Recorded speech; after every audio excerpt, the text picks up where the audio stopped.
क्या modern science और इस्लाम के दरमियान सेक्स और जिस्मानी ख्वाहिशात को लेकर वाकई कोई तकरार है, या फिर साइंस देर से उन्हीं हकीकतों को साबित कर रही है जो इस्लाम ने 1400 साल पहले बता दी थीं? इंसानी जिंदगी में सेक्स, शहवत और जिस्मानी ख्वाहिशात अहम किरदार अदा करती हैं। मौजूदा साइंस यह मानती है कि जिस्मानी ताल्लुक इंसानी जरूरत है, और अगर इसे सही तरीके से पूरा किया जाए तो यह जिस्मानी और मानसिक सेहत के लिए मुफीद साबित होता है। दूसरी तरफ इस्लाम में जिना को एक बड़ा गुनाह करार दिया गया है और इस पर कड़ी सजा भी मुकर्रर की गई है। तो फिर सवाल उठता है कि क्या साइंस और इस्लाम के नजरियात एक दूसरे से मुतजाद हैं, या फिर इनमें कोई हमाहंगी मौजूद है? आइए इस पर तफसीली बहस करते हैं। साइंस के मुताबिक इंसान की जिस्मानी ख्वाहिश एक नेचुरल फेनोमेना है।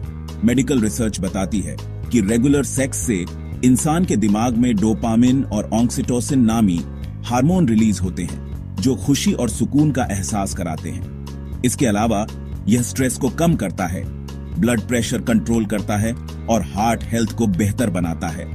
दूसरी तरफ मॉडर्न साइकोलॉजी यह भी बताती है कि अगर इंसान अपनी जिस्मानी ख्वाहिशात को सही तरीके से पूरा ना करे तो वह फ्रस्ट्रेशन, डिप्रेशन और मेंटल हेल्थ इश्यूज का शिकार हो सकता है। इस्लाम सेक्स और जिस्मानी ख्वाहिश को नकारता नहीं है, बल्कि इसे इंसानी जरूरत मानता है, लेकिन इसका हलाल तरीका निकाह के जरिए ही मुकर्रर किया गया है। कुरान में अल्लाह ताला फरमाते हैं, और जिना के करीब भी मत जाओ, बेशक यह बेहयाई है और बुरा रास्ता है।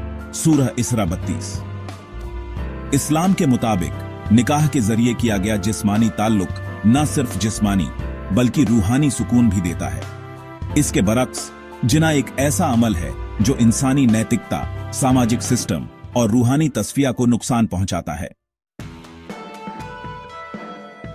एक हालिया स्टडी के मुताबिक शादीशुदा अफराद ज्यादा खुश रहते हैं और उनमें स्ट्रेस लेवल कम होता है, उनके ताल्लुकात मजबूत होते हैं और उनका जज्बाती सुकून ज्यादा होता है। इसके बरक्स उन लोगों में डिप्रेशन और मेंटल हेल्थ इश्यूज की शिद्दत ज्यादा पाई गई जो कैजुअल सेक्स में मुबतला होते हैं। एक रिपोर्ट के मुताबिक जिन लोगों के एक से ज्यादा पार्टनर होते हैं उनमें डिप्रेशन और एंजाइटी ज्यादा होती है। मॉडर्न साइंस यह भी साबित कर चुकी है कि पोर्नोग्राफी और सेक्स एडिक्शन इंसान के दिमाग में डोपामिन के सिस्टम को डिस्टर्ब कर देता है, जिससे इंसान को हकीकी ताल्लुकात में खुशी और सुकून महसूस नहीं होता। यही वजह है कि इस्लाम सिर्फ जिस्मानी पाकीज़गी ही नहीं बल्कि नफसानी पाकीज़गी पर भी जोर देता है। मौजूदा साइंस ये कहती है कि सेक्स इंसानी जरूरत है, लेकिन इस्लाम इसे हलाल तरीके से पूरा करने पर जोर देता है। अगर देखा जाए तो साइंस भी यह साबित कर चुकी है कि casual sex, extra marital affairs और पोर्नोग्राफी इंसान की सेहत के लिए नुकसानदेह हैं। नहीं, इस्लाम इंसान को निकाह के जरिए हलाल तरीके से अपनी जिस्मानी जरूरतें पूरी करने की इजाजत देता है। इस्लाम में शादी को आधा ईमान कहा गया है, क्योंकि यह न सिर्फ जिस्मानी बल्कि रूहानी और समाजी जिंदगी को भी बेहतर बनाती है।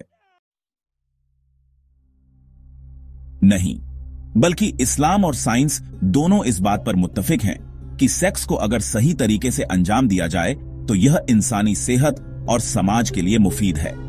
साइंस ने भी यह साबित कर दिया है कि शादीशुदा जिंदगी ज्यादा पुरसुकून और सेहतमंद होती है। अगर साइंस को गौर से देखा जाए तो वह भी यही कहती है कि अनैतिक और अनकंट्रोल्ड जिस्मानी ताल्लुक इंसान की मेंटल और फिजिकल हेल्थ को नुकसान पहुंचाता है।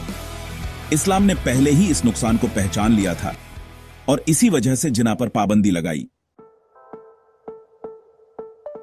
इस्लाम इंसान को सही रास्ता दिखाता है और उसे हलाल तरीके से अपनी जरूरतें पूरी करने की इजाजत देता है।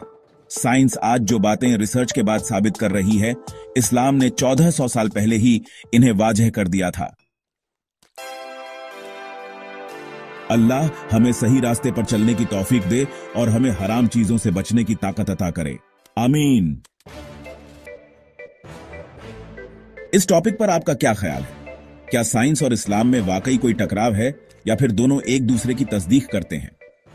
अपनी राय कमेंट में जरूर लिखें।